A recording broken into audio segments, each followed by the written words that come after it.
사랑합니다. 네, 우리는 계속해서 다윗이라는 인물에 대해서 말씀을 나누고 있는데요. 지난번 말씀에는 너무나도 유명한 말씀이었죠. 다윗이 골리앗을 상대로 승리를 했던 이야기 이후가 오늘 우리가 나눈 말씀 구절입니다.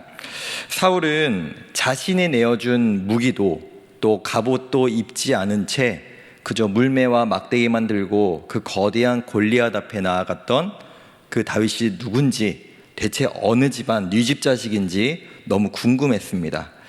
왜냐하면 그의 모습이 너무나 무모하기도 하였고, 혹여라도 그 골리앗을 무찌른다면 자신의 사위가 되기 때문이기도 했습니다. 그런데 17장 마지막 부분을 보시면 이 다윗에 대해서 아는 사람이 아무도 없었다라고 기록하고 있습니다. 즉, 다윗은 당시에 군인도 아니었기에 그 명부에 올라있지도 않았고 정말 무명의 인물, 집에서도 무시당할 정도로, 가정에서도 무시당할 정도로 요즘 애들 표현으로 듣보잡과 같은 사람이 바로 다윗이었죠. 그래서 그 소년이 지금 이 전쟁터로 나가는, 골리앗과 대적하러 나가는 이 소년이 대체 누군지 알아와라 라고 하는 명령을 내릴 때에 마침 다윗이 그때 골리앗의 목을 들고 지금 들어오고 있었던 것입니다. 그래서 사울은 다윗에게 직접 묻습니다. 17장 58절입니다. 사울이 그에게 묻되 소년이여 누구의 아들이냐 하니 다윗이 대답하되 나는 주의 종 베들레헴 사람 이새의 아들이니이다 하니라. 그런데 여기에 의문이 생깁니다. 왜냐하면 다윗은 지금 사울을 처음 만난 게 아닙니다. 아시다시피 사울이 악령으로 인해 번뇌하고 괴로워할 때에 다윗은 사울의 침실에서 그 수금을 연주하여 사울이 그 악령으로부터 벗어날 수 있도록, 평안해질 수 있도록 계속해서 수금을 연주했기 때문입니다. 심지어 성경은 사울이 다윗을 사랑하여 무기 드는 자로 삼았다라고까지 기록하고 있습니다. 그럼 왜 지금 사울은 다윗을 기억하지 못할까요? 아니, 왜 성경은 마치 사울이 다윗을 처음 보는 것처럼 기록하고 있을까요? 성경은 정확하게 기록하고 있지 않기에 추측을 해보면 아마도 아무리 다윗이 사울을 섬겼을지라도 사울에게는 그저 수많은 자신을 섬기는 그냥 많은 사람 중에 다윗은 한 사람이었기 때문에 기억하지 못했을 수도 있고, 또 악령에 시달리는 그 사울의 모습이 그저 사람들에게 보여주기에는 합당한 모습은 아니었기에 얼굴 보지 못한 채 수금을 연주했을 수도 있을 것 같습니다. 또는 어떤 학자는 이렇게 표현하기도 합니다. 다윗이라는 인물이 이제 이스라엘 전면 역사에 나서는 새로운 모습으로 등장하는 문학적 기법이다라고 표현하는 것도 보았습니다. 그렇습니다. 이제 다윗은 수금을 잡고 사울을 섬기고 또 양을 치던 그 소년이 아니라 그 손에 골리앗이라는 적장의 머리를 들고 늠름하게 서 있는 장수로 지금 서 있습니다. 그리고 이 골리앗의 목을 들고 서 있는 다윗을 바라보는 세 부류의 시선을 오늘 성경은 다루고 있습니다. 첫 번째는 사울 왕의 아들 요나단입니다. 분명히 골리앗과 대적하는 이 전쟁 중에 요나단은 계속해서 그것에 거하고 있었을 것입니다. 다만 성경은 그 전쟁터에 요나단이라는 이름을 지금까지 언급하고 있지 않다가 18장에 들어서 처음 등장시킵니다. 그렇기에 요나단은 이 전쟁의 모든 과정들, 골리앗 앞에 나가는 이 다윗의 모습을 모두 지켜봤을 것입니다. 그런데 요나단은 이 다윗이라는 소년이 얼마나 마음에 들었는지 1절에서 이렇게 기록합니다. 다윗이 사울에게 말하기를 마침에 요나단의 마음이 다윗의 마음과 하나가 되어 요나단이 그를 자기 생명같이 사랑하니라. 그야말로 눈에 만화처럼 하트가 뿅뿅뿅뿅하고 지금 나오고 있는 상황인 것입니다. 아마도 요나단은 다윗에 비해서 한 10살 정도는 많았을 것이다 라고 추측하는데요. 그럼 나이도 다르고 사실 지금 처해 있는 위치도 달랐던, 한 사람은 목동으로 한 사람은 왕자로 살았던 이 두 전혀 다른 사람이 어떻게 하나의 마음을 이룰 수 있었을까요? 어떤 근거로, 어떤 이유로 이 두 사람이 하나 될 수 있었을까요? 오늘 본문에서도 이것에 대해서 자세하게 기록하고 있지는 않습니다. 다만 지금 다윗은 골리앗과의 전쟁을 마치고 돌아온 직후입니다. 그런데 예전에 성경에 보시면은 요나단도 블레셋과의 전쟁 중에서 마치 다윗과 비슷한 모습을 보이고 그 고백을 한 적이 있습니다. 14장 6절을 함께 보도록 하겠습니다. 요나단이 자기의 무기를 든 소년에게 이르되 우리가 이 할례 받지 않은 자들에게로 건너가자. 여호와께서 우리를 위하여 일하실까 하노라. 여호와의 구원은 사람이 많고 적음에 달리지 아니하였느니라. 아멘. 제가 아직까지 기억나는 거는 신대원 입시 준비할 때 이 14장 6절이 마치 다윗이 한 것처럼 착각하게 만드는 문제들이 나온 적이 있습니다. 그만큼 지금 이 요나단의 고백은 다윗이 고백했던 것과 너무나 비슷한 그 신앙 고백을 보여주고 있는 것입니다. 즉 다윗과 요나단은 같은 하나님을 섬기고 있다는 것을 넘어서서 그 하나님을 향한 그들의 마음의 열정과 그 신앙의 결이 매우 흡사했다라는 것입니다. 그렇기에 그 하나님을 향한 마음을 가지고 골리앗 앞에 담대히 나아갔던 그 다윗의 모습이 요나단에게는 너무나 좋게 보였던 것이죠. 그리고 나이가 다르고 사회적 위치도 분명히 다르지만 영어 성경은 이 두 사람이 한 마음이 됐다는 것을 마치 영어로 이렇게 기록합니다. knit in one heart. 니트 아시죠? 이제 우리가 날씨가 추워지면서 이제 니트 옷을 입는데 두 개의 실 가닥이 뜨개질을 통해서 또는 기계를 통해서 하나의 옷이 만들어지듯이 이 두 사람의 마음이 두 사람이 마치 하나의 옷처럼 되었다라는 것이라고 표현하고 있습니다. 그렇다면 이 요나단은 이 다윗을 정말로 한 번도 본 적도 없고 알지 못했을까요? 아마도 자신의 아버지가 그 부하들도 소문이 날 정도로 그 번뇌와 그 악령에 시달리며 고통스러워할 때에 한 소년이 왕궁으로 들어와 수금을 연주함으로 말미암아 자신의 아버지의 마음이 평안하게 됐다는 그 일을 아마도 요나단은 분명히 알 것입니다. 그리고 어떤 소년이 와서 수금을 연주해서 아버지가 괜찮아졌다라는 소식도 들었겠죠. 그러나 그때 요나단에게 다윗은 그냥 아무런 큰 의미가 없는 사람에 불과했습니다. 그런데 지금 자신과 같이 하나님을 향한 같은 마음을 갖고 있는 이 다윗을 발견했을 때 이 요나단은 다윗을 너무나도 사랑했고 4절에 보시면 자신이 갖고 있던 것, 자신이 입고 있던 것까지 벗어내어주며 모두 주는 모습을 우리는 보게 됩니다. 그뿐만이 아니죠. 오늘 성경 구절 이후에 보시면은 요나단은 정말로 다윗을 향한 한없이 아낌없이 내어주는 사랑을 보여줍니다. 심지어 이후에는 내가 아니라 너가 왕이 될 거면, 너가 왕이 된다면 내 후손들을 너가 책임져 줘라. 마치 왕은 앞으로 네가 될 거다라고 하는 것과 같은 고백까지 합니다. 마치 이 모습, 자신이 원래 당연히 가져가야 될 그 왕관마저 포기하는 이 모습, 그 포기하면서까지 사랑하는 이 모습은 마치 성육신 하셔서 이 땅에 오신 그 예수님의 모습, 인간의 몸을 입고 우리에게 오히려 하늘의 면류관을 씌워주신 그 예수님의 모습과 너무 닮아있다라는 생각까지 듭니다. 이것이 바로 이렇게 새롭게 등장한 다윗을 바라보는 첫 번째 시선입니다. 두 번째는 이 이스라엘의 백성들과 신하들의 시선입니다.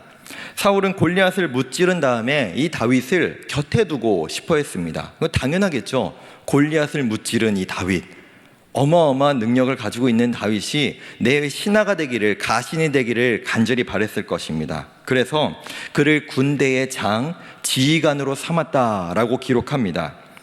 다윗은 지금까지 아버지가 맡긴 양떼나 치거나 또 형들이 있는 전쟁터로 나가서 형들에게 음식물이나 전해주고 아버지의 소식이나 전해주던 일을 맡던 수금이나 연주하던 이 다윗이 이제는 군대의 장이 되었습니다.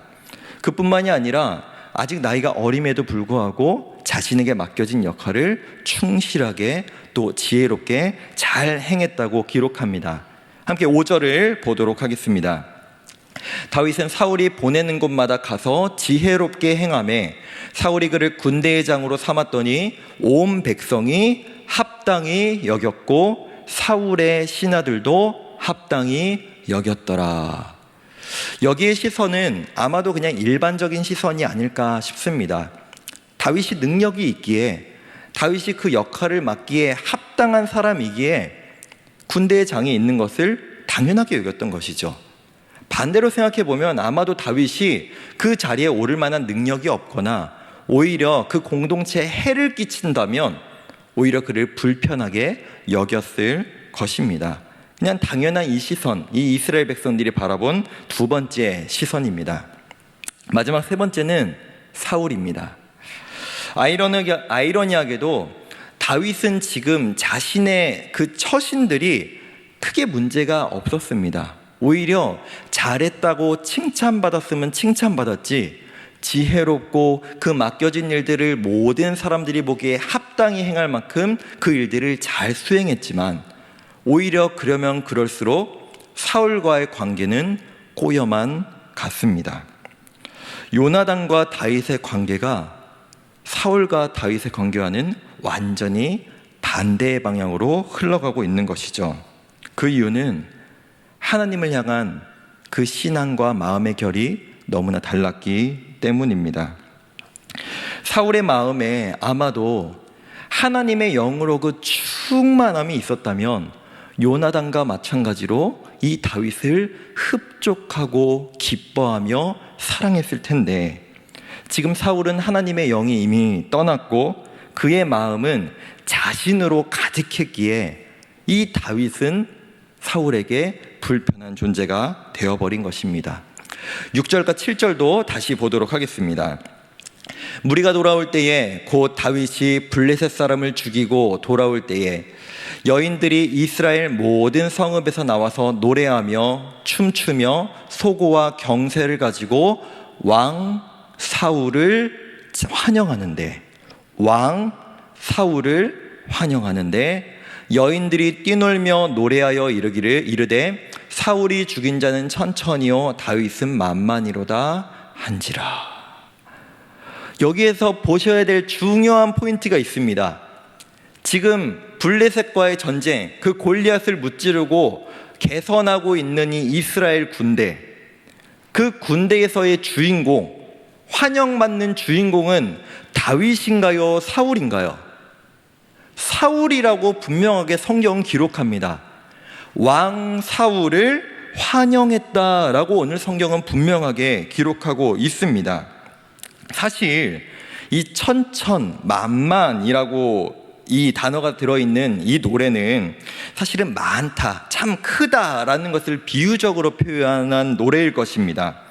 이게 사울이 천에 천을 곱해서 100만 명을 죽였고 다윗은 만에 만을 곱해서 1억 명을 죽였다라는 의미가 아니겠죠. 그냥 크다, 그들의 공이, 그들의 그 위엄이 크다라는 것을 그저 찬양하기, 환영하고 칭송하기 위함이었을 텐데, 지금 사울은 이 노래에 완전히 그 마음이 상하고 뒤집어져 버립니다. 사실 다윗이 이 전쟁에서 가장 큰 공을 세운 것도 맞지 않나요? 다윗이 아니었으면 이 전쟁에서 승리할 수 있었을까요? 그러면 왕은 지금 자신을 환영하는 이 자리에서 내 장수 이 다윗도 정말로 큰 공을 세웠다라고 높여줄 수 있지 않겠습니까? 오히려 그 백성들이, 그 여인들이 자신의 부하인 다윗을 칭송하는 것을 보고 기분 좋아했을 수도 있을 텐데, 오히려 지금 사울은 이 노래 하나에 자신을 환영하고 자신을 칭송하기 위한 이 자리에서 천천과 만만이라는 이 단어 하나 때문에 마음이 무너져 버립니다. 그래서 저는 이렇게까지 추측해 봅니다. 지금 사울이 천천히고 다윗이 만만이다 라고 이 노래의 순서가 흘러가는데, 만약에 사울 왕보다 다윗이라는 이름이 사울보다 먼저 나왔어도 사울의 마음은 상하지 않았을까? 다윗은 천천히요 사울은 만만이다 라는 노래가 불려졌어도 감히 왕인 내 이름이 아니라 내 가신인 부하의 이름을 먼저 불러? 라고 하며 마음이 상하지 않았을까라고까지 추측해 보게 됩니다. 8절에서 사울은 불쾌하고 심히 노하며 이 노래에 대해서 확대 해석을 하죠. 나는 천천, 다윗은 만만이니 다윗이 가져갈 건 이제 이 나라밖에 없겠구나. 그 자리는 그 자리가 아님에도 불구하고 그 여인들의 노래의 의도는 다윗을 왕으로 세워야 한다는 그 마음이 1도 없었음에도 불구하고 사울은 그렇게 해석해 버리고 맙니다. 이 모습도 마치 예수님께서 이 땅에 오셨을 때 동방박사들이 헤롯 왕궁에 들어가 왕으로 나신 이가 어디 계시냐라고 하는 그 질문에 노하고 마음이 불안하여 2살 아래의 남자아이들을 모두 죽이라고 명령했던 그 헤롯의 모습과 너무 비슷합니다. 그 2사람 다 그 마음에 하나님이 없었고 자기 자신이 높아지는 것으로 가득했던 사람들이죠. 결국 9절에서 사울은 다윗을 이런 시선으로 바라보게 됩니다. 9절도 함께 읽겠습니다. 그날 후로 사울이 다윗을 주목하였더라.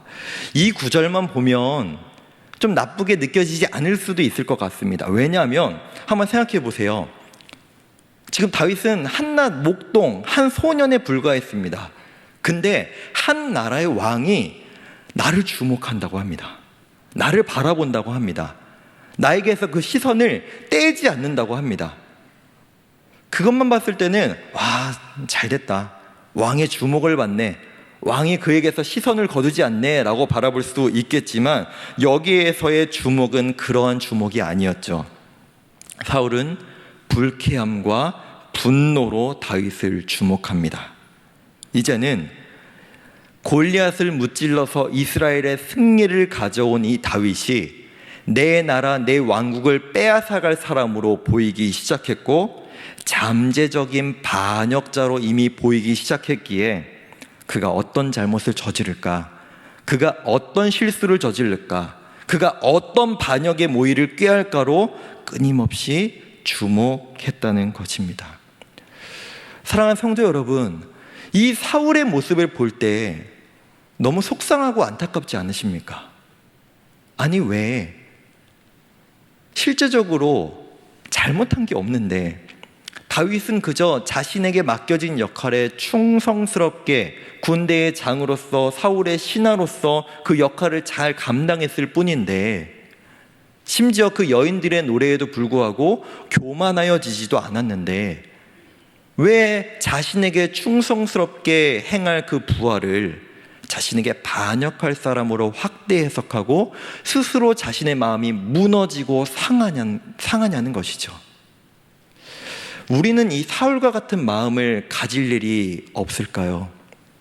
지금 당장은 그렇지 않더라도 혹여나 우리의 육신이 급격하게 약해지면 또는 나의 능력이 누군가에 비교했을 때 너무나 보잘것없구나라는 것을 느끼면 또 누군가의 말로 큰 상처를 입으면 또는 우리도 이 사울과 같이 누군가를 한없이 부정적인 눈으로 어떻게든 그 사람의 흠을 잡아내기 위해서 그 시선으로 바라볼지도 모르겠습니다.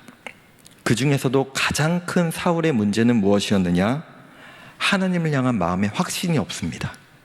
하나님이 나와 함께 하신다는 확신이 없기에 더더욱더 내가 어떤 것을 이루어야 하고 내가 무엇인가를 붙잡아야 되고 그것을 절대 놓치면 안 되는 그의 강박관념이 결국 자기 자신을 이렇게 만들어버리고 만 것입니다. 이것이 바로 다윗을 바라본 세 번째 시선입니다. 우리는 지금까지 골리앗과의 전쟁을 통해 새롭게 등장한 인물인 다윗을 바라보는 세 가지 시선을 보았습니다. 한편으로는 요나단의 이 모습도 이해가 잘 되지는 않습니다. 이제 겨우 처음 안 이 다윗이라는 소년을 그냥 자신하고 비슷한 마음을 가지고 있다고, 하나님을 향한 같은 마음을 가지고 있다고 정말로 온 마음 온 정성을 다해서 사랑하는 이 모습도 한편으로는 이해가 잘 안 될 수도 있습니다. 그런데 오히려 반대로 자신에게 유익을 주고 자신에게 충성을 다했지만 오히려 그 사람을 미움과 시기와 질투와 의심으로 바라봤던 사울 또한 존재합니다. 우리는 이 모습을 통해 하나님의 말씀대로 충성되게 살아가던 다윗도 이처럼 어려움을, 이해할 수 없는 억울한 어려움을 당했다는 것을 우리가 기억해야 할 것입니다. 왜냐하면 우리가 믿음으로 살아가더라도, 우리가 하나님 앞에 충성되게 순종하며 살아가더라도, 남이 하지 못하는 그 헌신을 다해 하나님 앞에 살아갈지라도, 성령 충만하여 살아갈지라도 나를 바라보는 타인의 시선은 똑같지 않기에 누군가는 나를 정말로 기뻐하고 누군가는 나를 칭찬하고 나를 사랑할 수도 있지만 누군가는 나를 미워하고 시기하고 어떻게든 흠을 잡아낼 사람도 있다라는 것이죠. 그러나 다윗은 그 성장 과정 가운데 자신을 정말 아무것도 아니라고 여겼던 그 아버지와 형들 사이에서도, 전쟁터에 나갔지만 자기를 정말로 아무것도 아닌 것처럼 무시했던 그 골리앗 앞에서도, 또 자신은 잘못한 것이 없음에도 자신을 미워하고 시기하고 자신을 어떻게든 제거하려고 했던 사울 앞에서도, 그와 같은 사람들의 소외와 핀잔과 무시와 거절감이 가득했음에도 불구하고 다윗은 자신이 걸어가는 길로부터 벗어나지 않았습니다. 바로 우리가 바라봐야 될, 우리가 걸어가야 될 신앙의 모습이 바로 이 다윗의 모습인 줄로 믿습니다.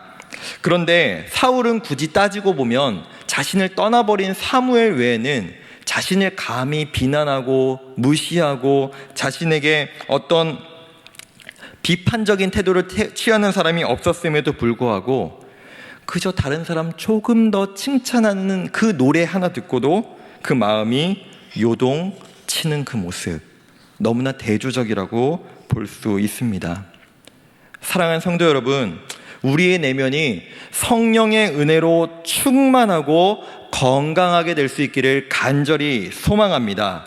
우리의 마음이 인간적인 것으로 말미암아, 세상의 것으로 말미암아 왜곡되고 뒤틀리지 않기를 간절히 소망합니다.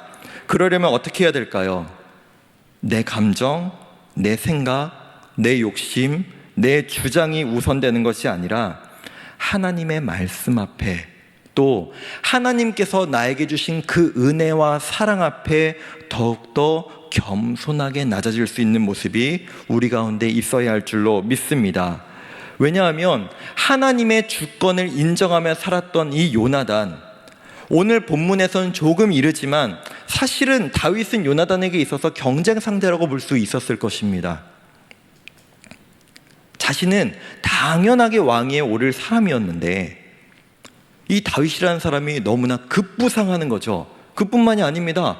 이제 왕의 사위가 될 사람입니다. 보통 얘기가 아닌 거죠. 그럼에도 불구하고 요나단은 하나님을 향한 그 사랑을 가지고 있었던 다윗을 바라보며 자신의 생명과 같이 사랑했고 한마음같이 여겼다라고 오늘 성경은 기록하고 있습니다. 이 요나단의 마음, 이 마음이 우리의 마음이 되기를 원합니다. 또한 옆에 있는 성도들, 또 우리의 가정에 있는 가족들을 바라보는 시선이 이 요나단의 마음이 되기를 간절히 소망합니다.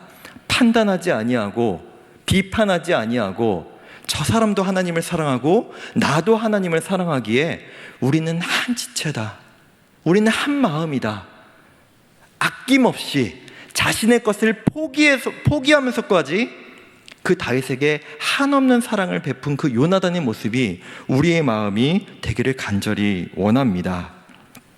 말씀을 맺겠습니다.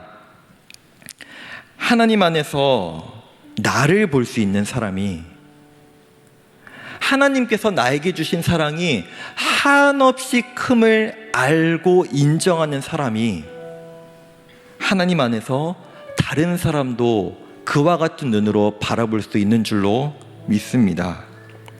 하나님의 은혜 안에서 나를 먼저 보고 타인을 바라볼 수 있는 그 시선, 우리가 모두 하나님의 생명으로 인해, 하나님 우리에게 주실 그 사랑과 은혜로 인해 하나님께서 내 인생을 주관하시고 인도하실 것을 믿으며 내 앞에 있는 사람들 경쟁자로 여기며 내 앞에 있는 사람들 어떻게든 깎아내리고 무너뜨려야 내가 올라설 수 있지라고 여기는 것이 아니라 저 사람과 함께, 옆에 있는 지체들과 함께 우리는 하나님 앞에 한 공동체고 한 사람이구나, 그 사랑의 마음으로 사울과 같이 그 무너지고 안타깝고 나 자신만 사랑하는 그 마음이 아니라 요나단과 같은 마음, 다윗과 같은 마음, 더 나아가 예수님 우리에게 주신 그 마음을 가지고